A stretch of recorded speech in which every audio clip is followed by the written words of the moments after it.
अहो ऐका ना, औषधं घेण्याआधी एक गोष्ट लक्षात ठेवा. चुकीचा आहार हा हृदयविकाराचा पहिला टप्पा असतो. तुमचं हार्ट हेल्दी ठेवायचं असेल तर तुमच्या थाळीमध्ये काही बेसिक गोष्टी असायलाच हव्या. तुमच्या डाएटमध्ये वेगवेगळ्या रंगांचं फूड असलं पाहिजे.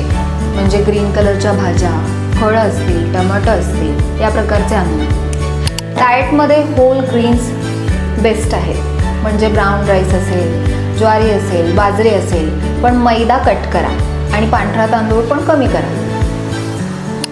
डाळी, कडधान्य, दूध, दही, चिकन, मासे हे हार्टसाठी एकदम फ्युअल आहेत. त्यामुळे ह्या गोष्टी नक्की खा. गुड फॅट्स म्हणजे बदाम, अक्रोड आणि वेगवेगळ्या प्रकारचे ड्रायफ्रूट्स हे तुमच्या अन्नामध्ये असलंच पाहिजे. जास्त मीठ, साखर, तळलेलं आणि जंक फूड अवॉइड करा. आणि हां, सॉफ्ट ड्रिंक्स पण अवॉइड करा. प्यायचं काय आहे? पाणी, भरपूर पाणी आणि पाणी. लक्षात ठेवा, तुमचं बॅलन्स डाएटच तुमचं हार्ट स्ट्रॉंग बनवतं. त्यामुळे डाएटकडे लक्ष द्या.